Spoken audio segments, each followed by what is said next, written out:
You made a loss last year in your business, so what? What are you going to do about it right now? Hi, I'm Michael from MDH Accountants. We help business owners rebuild their businesses, scale up, and lead into a successful exit. Yes, you can bring your business back, but that's not on pure hope. It needs to have a defined strategy and an actions in place to allow your business back to profitability. A loss doesn't kill your business, inaction does, or even stopping. So if you've made a loss in the current year, that can feel really it can sap you and it can make you feel like absolutely worthless because you've put in all of that effort, you've put in all of that slog, you've put in all of that hard work and you have got nothing. Sometimes in businesses, you have good years, you have average years, and you have terrible years. The part of making a loss will be is what can you actually learn from the losses that you made? Are there genuine reasons or are there genuine mistakes on what led to that loss? Because what you'll be looking to do is eliminate them really quickly. You'll be looking to put in some tough things in place on what you can learn from it, which could then turn a loss into a profit. So what you need to understand is why, what you're going to then do for the future, does the forecast look like for the following year, and how are you going to make sure that you stand side by side with that forecast so you are making massive action. So if you have made a loss last year, what would that look like for you? You need to get out of your comfort zone and face reality. It's very easy when you're making a loss to completely ignore it. You can even shut your eyes. But ultimately, what you need to do is take that bitter pill, find out why, and see why your business is making losses. I get it, it's hard. I get it. Everyone thinks that you're really successful as a business owner and a lot of people rely on you and you may be failing. But sometimes when you're in a low part, it's just all about admitting and accepting the place where you are and looking at how you then get out of that in the future. That's a really tough exercise to do emotionally as a business owner because no one tells you it's okay to not be okay sometimes. What you need to do is then just be honest with it, accept it so you can make tangible actions so you can march forward. You have to rebuild on facts and figures, not just emotion. I think emotion is massively important within a business. If a business owner's got high energy, it just rubs off on everyone else. It's a cool place to be. But what you need to have is actual definite numbers. What customers do you need to earn this level of income? What margin will you earn on that level of income? And what overheads do you need to support that business?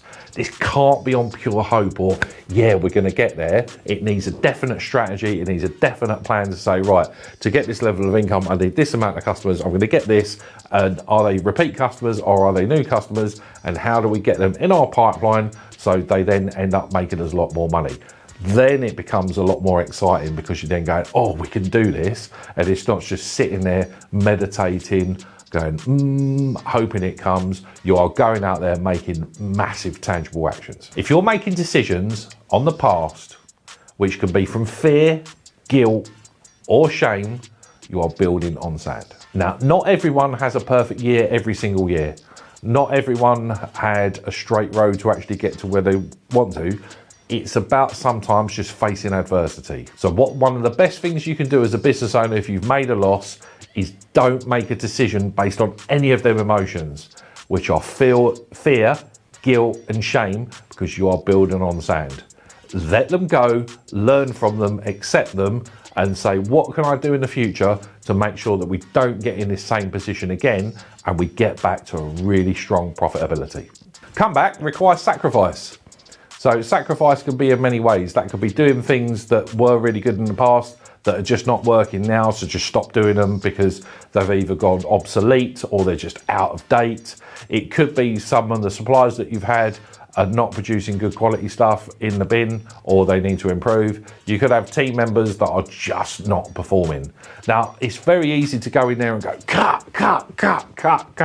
But all you have to do every time when you're looking at expenses is how much value does that expense give me? Because you need a certain level of value in your business to then be able to support the level of income that you want, which leads to the profit within your business. While I am an accountant, I'm a massive fan of looking at value of costs, not just the cost on its own. And it's a trap that I've seen many business owners fall in many at a time. Make sure you don't fall into that same trap too. Making a loss does not define you. Making a loss doesn't mean that you're a crap business person, yeah? Making a loss just means 1 year you had a blip. And the whole part of having a blip is what can you learn from it? So that loss that you made this year, how can you then change it? How can you then twix it? How can you then build from it? How can you make sure that never happens again? Or has that then led to extra ideas that allows you to put even more things within your business? Because if you're doing that, you're going to be a winner. You're going to come back stronger. You're going to come back harder. You're going to come back leaner. You are going to come back with a different level of purpose because you know what it's like to feel rubbish. And when you actually feel good again, that will make you appreciate it even more. If you feel confused, scared, or lost, you should have a business coach or an accountant that's by your side. They should be there giving you the key information that you need, which will give you your dashboards and will give you the support and will give you the right advice that helps you grow your business and allows it to build on. You do what you do. You've got a certain skill set, you've got a certain product, and no one teaches you how to do all the financials. And I don't advocate learning all of it at all. You need to understand the key stuff, and you need to have the right team members around you that are either external that allows you to crack on that you're really good at, and making sure that you've got people on there that are highlighting problems if they come. And you're not constantly looking for problems. All you're looking for is more opportunities, because then more opportunities then help you make significantly more money. If you want help bouncing back to rebuild businesses stronger, this is what we help with. So we could do a quick analysis of your company, and we could also jump on a growth call. I can understand your personal goals. We can get to understand what the start of the problem is and come up with an action plan.